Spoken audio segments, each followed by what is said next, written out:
రైతన్న కన్నీటి కష్టాలు ఎన్నడూ తీరని శోకాలు, అప్పులతో ఆత్మహత్యలు, తలరాత మారని బ్రతుకులు. రైతన్న కన్నీటి కష్టాలు ఎన్నడూ తీరని శోకాలు, అప్పులతో ఆత్మహత్యలు, తలరాత మారని బ్రతుకులు.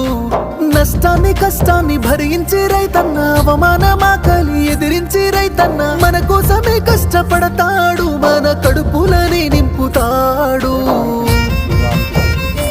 అయినా రైతన్నకి నాడు ఉండదు కంటి నిండా కునుకు, రైతన్నకే పూట దొరకదు కడుపు నిండా మెతుకు.